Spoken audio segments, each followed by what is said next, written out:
하나님 말씀은 구약성경 레위기 12장 1절에서 5절까지입니다. 우리 같이 한 목소리로 함께 읽겠습니다. 여호와께서 모세에게 말씀하여 이르시되 이스라엘 자손에게 말하여 이르라.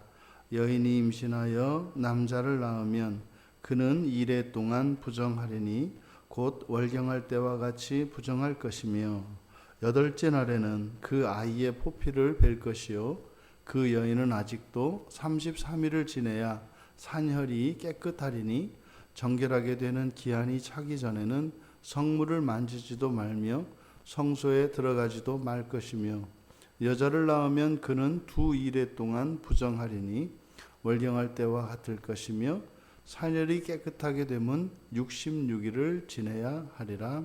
아멘. 이제 음식물과 관련하여 이제 사람을 부정하게 하는 것들에 대해서 우리들이 이제 살펴보았는데, 이제는 부정하게 하는, 우리를 부정하게 하는 또 다른 이유에 대해서 이제 밝히고 있습니다. 임신과 출산이 부정과 관련된다라는 거죠. 그 임신을 하고 아이를 낳으면 부정하게 될 것이다 라고 하는 이 말씀, 그럼 과연 여인들이 임신을 하고 출산하는 것이 이것이 부정한 것인가, 이것이 문제가 있는 것인가? 분명히 창세기 1장 28절에 보면 문화명령이라고 일컬어지는 생육하고 번성하라고 하는, 그래서 이 생육의 법칙이라고 하는 것은 사람이 범죄하기 이전에 사람에게 주어진 것이기 때문에 임신하고 출산하는 그것 자체가 결코 부정한 이유가 될 수는 없습니다. 그러니까 지금 여기서 임신하고 출산하게 되면 그것으로 말미암아 여인이 부정하게 된다라고 하는 이 말씀은 거룩한 출산이 타락한 이후에 부정하게 되었음을 나타내는 것이죠. 사람이 타락한 이후에 가지게 되는 모든 생명, 여인들은 죄의 씨앗을 잉태하게 됩니다. 그리고 낳는 것도 죄의 씨앗을 낳게 됩니다. 그래서 바로 타락한 이후에 모든 것이 악하게 되었고 모든 것이 부정한 것이 되어버렸다는 거죠. 그러니까 바로 앞에서 우리들이 살펴보았던 이 정결구례에서 짐승의 시체에 관한 그 주검을 만지고 접촉했을 때, 그것을 옮겼을 때 부정하게 되는 것을 보았습니다. 그러니까 생명이 떠나간 것, 그 죽음도 부정하고, 또 이제는 새로운 생명이 잉태되는 것도 부정하고, 그러니까 이 세상의 모든 것이 다 부정하게 한다고 하는 이런 죄로 인한 그 결과가 얼마나 참담한 것인가 하는 것을 보여줍니다. 먹는 것도 잘못 먹으면 부정하게 되고, 죽어서 시체가 되어도 부정하고, 또 새 생명을 잉태해도 부정하고, 이것이 죄로 인해서 어저께도 우리가 살펴보았습니다만 이 죄의 결과가 얼마나 끔찍하고 참혹한 것인가 하는 것을 바로 이 부정과 관련하여 우리가 알 수 있게 됩니다. 그럼 여기서 말하는 부정, 이 부정이라고 하는 이것은 이제 레위기 22장 8절까지 이제 계속되는 겁니다. 레위기 22장 8절에 가면 이제 이 정결과 부정의 문제가 딱 끝이 납니다. 그 이후로는 이 부정이라고 하는, 부정하다라고 하는 이 탐해라고 하는 이 말이 아예 언급도 되지 않습니다. 레위기에서. 그러면 여기서 이 부정과 정결의 회복에 대한 가르침을 주고 있는 교훈은 무엇이겠는가? 그러니까 앞에서 음식에 관해서, 시체에 죽은 그 동물들의 시체에 관해서, 그리고 이제 새로운 생명을 잉태하고 임신하고 출산하는 이것들이 사람을 부정하게 한다고 하는 이 여호와 하나님의 이 가르침, 이것은 역설적으로 여호와 하나님의 거룩하심이 어떠한 것인가 하는 것을 우리에게 교훈을 줍니다. 그러니까요, 우리는 함께 할 수가 없어요. 이 타락한 이후에 우리 인간과 하나님, 거룩하신 하나님은 어떤 경우로도 어떤 방식으로도 절대로 이렇게 공존할 수 없습니다. 왜냐하면 절대적으로 거룩하시고 거룩하신 하나님과 절대적으로 부패하고 타락한 인간 사이에는 어떠한 공통분모도 존재하지 않는다는 것을 이 부정에 관한 규례에서 가르쳐 주십니다. 그러니까 지금 22장까지 계속 가는 이런 부정과 정결의 회복, 지금 하나님께서 우리들이 부정했을 때 그 부정을 회복해서 부정을 씻어내고 정결할 수 있는 길을 가르쳐 주시는데, 이것이 귀찮은 것이거나 우리들로 하여금 자유를 제한받고 구속받는 것 같은 생각을 하는 것이 터무니없는 것이고 얼토당토 하는 것임을 우리에게 가르쳐 줍니다. 여러분, 그것은 없는 겁니다. 우리의 부정이 씻길 수 있는 길은 없는 겁니다. 그런 방법은 없는 겁니다. 그런 기회도 없는 겁니다. 지금 계속해서 이 부정에, 사람의 부정에 대해서 강조하고 있는 것은 이것과 역설적으로 하나님의 절대적인 거룩함을 나타내는데, 그러니까 타락한 인간과 하나님은 영원한 평행선을 갈 수밖에 없다고 하는 사실, 그 사실 하에 바로 이 정결규례가 주어지고 있는 거예요. 그러면 이 정결규례라는 것은요, 우리에게 어떤 의무나 책임을 강요하는 것이 아니라 벗어날 수 없는 그 부정한 몸에서 벗어날 수 있도록 하나님께서 주시는 놀라운 복음의 말씀인 것을 우리가 알게 됩니다. 구약의 율법이라고 하는 것은 그렇게 우리들에게 이렇게 짐을 지우는 그런 것이 아니라 사실은 도저히 벗어날 수 없는, 절대적으로 멸망할 수밖에 없는 비참한 존재인 인간이 바로 거기에서 벗어날 수 있는 가능성을 제시하는 것이 율법인 것과 마찬가지로, 이 정결하게 하는 이러한 규례들은 우리들이 절대적으로 부정한 존재이지만 하나님의 은혜로 부정을 씻어낼 수 있는 가능성으로 주어지고 있는 것이다 라는 것을 우리가 기억해야 합니다. 그러니까 이 부정은 사실상 하나님의 뜻이 아니에요. 우리가 스스로 자초한 일이고 우리가 선택한 것입니다. 실제로 타락한 이후에 창세기 3장 16절에서 이제 임신하는 여인들에게 임신하는 고통을 크게 더하고 그리고 수고하고 자식을 낳을 것이라고 하는 하나님의 선언이 있었습니다. 그러니까요, 여인들이 아이를 낳을 때 겪게 되는 이 고통은 하나님, 여호와 하나님의 뜻이 아니라고 하는 사실을 우리에게 가르쳐 줍니다. 그럼 출산을 하게 되는 여인들의 몸, 특별히 여기서는 이제 몸과 관련되기 때문에, 하지만 구약에서 몸은 전인격을 나타냅니다. 그래서 영혼과 육체에 대한 구별이 없습니다.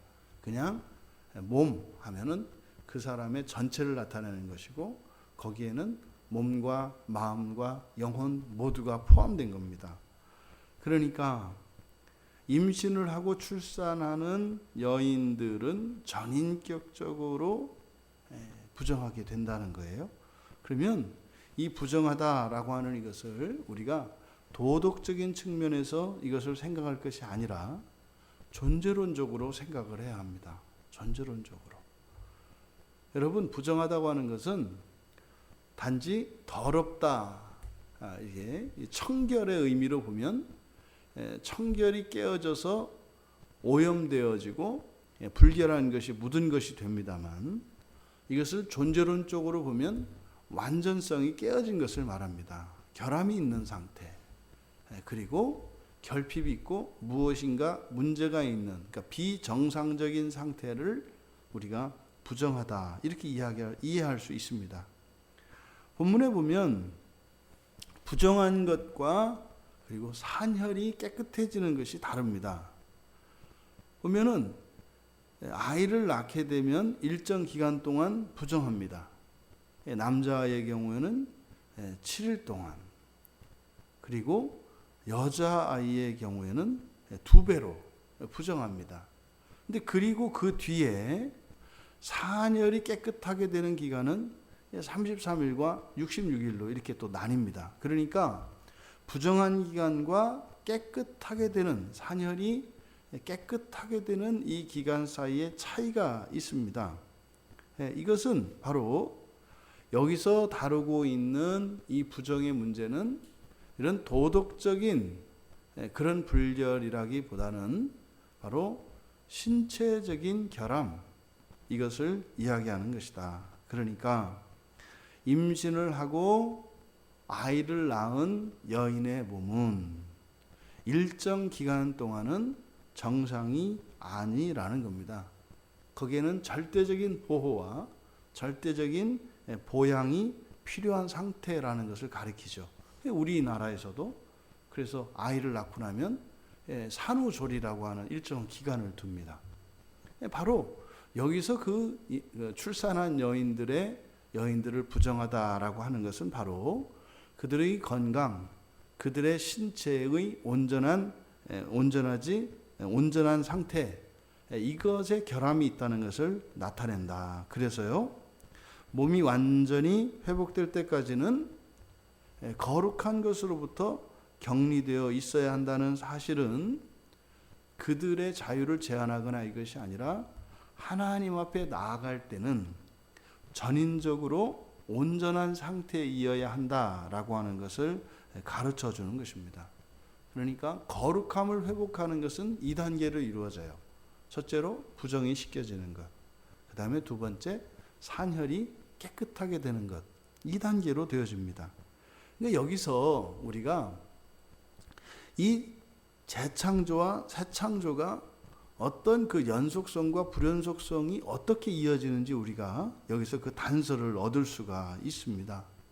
그러니까요, 이 부정이라고 하는 것은 정상의 상태에서 이제 비정상으로 떨어진 것, 그러니까 타락으로 인해서 부패가 있는 것을 의미하죠. 그러면 그 부정이 씻겨지는 것, 이것은 정상의 상태로 돌아오는 것을 말합니다. 그리고 난 이후에 바로 산혈이 깨끗하게 되어지는, 그러니까 재창조를 통해서 하나님께서 맨 처음 창조하셨던 그 창조 세계가 아담의 타락으로 인하여 부패하고 오염되었던 그것을 회복시키는 것이 재창조의 기간이다. 이것이 이제 부정한 그 기간에 부정을 씻어내는 것이다 라고 하는 것을 우리가 알 수 있습니다. 그러니까 이것은 이제 우리가 계시록을 통해서 얻었던 그 계시를 염두에 두고 있기 때문에 여기에서 그 의미를 발견할 수 있는 거죠. 그러니까 하나님과 만나는 그 날에는 전 존재가 완성되어집니다. 전 세계가, 창조 세계 전체가 온전해집니다. 그리고 나서 새 창조가 일어나는 것임을 우리가 알 수 있습니다. 물론 이것은 본문에서 좀 벗어난 것입니다만 바로 이 정결을 회복하는 이 과정을 통해서 우리가 재창조와 새 창조의 관계성을 우리가 생각해 볼 수 있겠다. 근데 본문에서 이해할 수 없는 내용이 있습니다. 아이를 임신하고 낳는데 남자아이인 경우와 여자아이인 경우가 2배로 부정하게 되고 2배로 산혈이 깨끗하게 되는데 시간이 소요됩니다. 그러니까 왜 그럴까? 왜 남자아이를 낳았을 때는 일주일간 부정하고 33일이 그 산혈을 깨끗하게 하는데 33일이 소요되고 여자아이를 낳았을 때는 왜 2배로 되는가? 이거에 대해서는 정확히 우리가 알 수 없습니다. 다만 본문을 통해서 우리가 알 수 있는 것은 여자아이를 낳은 경우와 남자아이를 낳은 경우에 그 부정을 씻어내고 부정의 기간이 지나고 나서 산열이 깨끗해지기까지 남자아이의 경우에는 할례가 들어간다는 거예요. 그 부정의 기간이 지나고 난 뒤에 8일째에 할례를 합니다. 그리고 나서 이제 그날부터 33일, 그날을 포함하여 33일이 지나야 산열이 깨끗해져요. 근데 여자아이의 경우에는 그게 없습니다. 단지 남자아이와 여자아이를 임신하고 낳았을 때 우리가 성경 본문에서 발견할 수 있는 차이는 이 할례라고요. 그러니까 단지 이것을 이제 여러 가지 방식으로 이것을 설명하려고 하는 시도가 있습니다.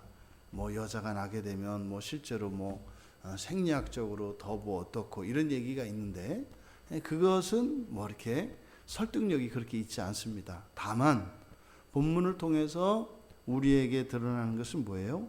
할례의 가치와 의미입니다. 남자아이와 여자아이의 차이는 바로 이 할례의 차이입니다. 이 할례라고 하는 것은 하나님의 언약을 상징하는 것인데 바로 하나님의 언약 안에 있는 이들에게는 반감됩니다. 그러니까 이 언약 밖에 있게 되면 그것이 2배로 늘어납니다. 이것을 우리가 종말에 이루어지는 구원과 연관지을 수 있습니다. 똑같이 이런 부정이 씻겨지고 정결을 회복하는 이것이 여기에서는 단순히 남자 여자로 되어 있습니다만 지금 남자 여자 사이의 차이점은 뭐라고요? 할례라고요. 그러니까 하나님의 언약 안에 있는 사람들에게는 이것이 정결을 회복하는 이 일이 반이면 된다고요. 그렇지 않은 사람은 2배가 돼요. 이것을 우리들에게 적용을 하면 우리가 이 세상을 살아가는 동안 예수 그리스도의 약속을 믿고 신앙을 중심으로 살아가는 이들과 언약과 상관없이 살아가는 이들 사이에는 최소한 2배의 차이가 있다고 하는 것을 이 레위기에서도 우리에게 가르쳐 주는 것이다. 그러니까요, 예수를 믿고 구원받는다고 할 때 최종적인 구원에 이르는 그것이 모든 성도들에게 똑같다라고 할 수 없다는 사실을 바로 이 남자아이와 여자아이를 낳았을 때 부정을 씻고 정결을 회복하는 이 과정을 통해서도 우리가 그 단서를 찾아낼 수 있다. 열심히 하나님을 의지하고 하나님의 말씀을 따라 살아가는 사람과 그렇지 않은 사람 사이에는 분명한 차이가 있다고 하는 것을 이미 구약에서도 가르쳐주고 있습니다. 구원은 우리의 공로로 얻을 수 있는 것이 아닙니다. 앞서서 말씀드린 것처럼 이 부정에 관한 이것을 통해서 절대적으로 부패한 사람이, 절대적으로 부정한 사람이 그 부정을 씻을 수 없다. 그러면 부정을 씻고 정결을 회복하는 것은 하나님의 은혜다. 바로 이것은 구원에 관한 이야기죠. 우리의 구원은 우리의 힘으로 공로로 할 수 있는 것이 아닙니다. 그것은 오직 하나님의 은혜로 하나님의 절대 주권에 의해서만 이루어집니다. 하지만 그렇게 정결을 회복하는 과정에서도 언약 안에 있는 사람과 그 언약에 충실한 사람과 언약에 충실하지 않은 사람 사이에는 분명한 차이가 있다는 사실입니다. 그러니까요, 우리가 하나님의 말씀을 따라 성경에 제시되어진 그 하나님의 율법과 예수 그리스도께서 사도들을 통하여 우리들에게 명하신 이 말씀들은 여전히 유효한 법으로 우리들에게 적용이 됩니다.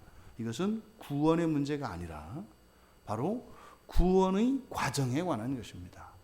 구원은 하나님께 있습니다. 하지만 구원의 과정은, 인생의 과정은 우리들에게도 책임이 있고 우리들에게도 선택할 수 있는 권리가 있다고 하는 사실을 가르쳐 줍니다. 단순히 이것을 아들과 딸의 문제가 아니라 바로 할례의 관점에서 보았을 때 우리에게 이렇게 적용할 수 있는 것이죠. 여러분들이 이 새벽을 밝히고 하나님께 나와 예배를 합니다. 그냥 편안하게 집에서 누워서 늦게까지 잠을 자고 일상생활하는 사람들이 있습니다. 뭐 이렇게 새벽 예배를 나오지 않는다 그래서 벌이 있겠습니까? 아니죠. 근데 여러분들이 이 새벽을 밝히고 이른 새벽에 나와 하나님을 예배하는 것이 무의미할까요? 그렇지 않다는 것입니다. 그렇지 않다는 것입니다. 우리의 열심에 대해서 하나님께서는 분명히 인정하시고 그것에 대하여 여러분들이 생각하는 것 이상의 충분한 보상에 대한 약속이 바로 이 출산한 여인의 이 부정을 씻어내는 정결주례 속에도 들어가 있는 것입니다. 우리가 공로주의, 구원에 대한 공로주의는 철저하게 우리가 경계해야 합니다. 하지만 아무런 노력도 하지 않고 그 구원을 얻으려고 하는 그것이 참으로 어리석은 것임을 우리가 깨달아야 합니다. 더 좋은 부활이 있듯이 더 좋은 구원이 있다는 사실입니다. 오늘 하루도 그렇게 그 마지막 날의 영광스러운 더 좋은 부활을 위하여 살아가시는 이 한날 되시기를 주님의 이름으로 축원합니다.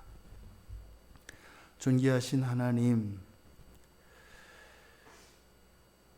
생명을 잉태해도 부정한 것이요, 생명을 잃어버리고 시체가 되어도 부정한 것이요, 살기 위하여 먹을 때도 부정하게 될 수밖에 없는 참으로 사망의 몸에서 곤고한 자들임을 다시 한번 깨닫게 됩니다.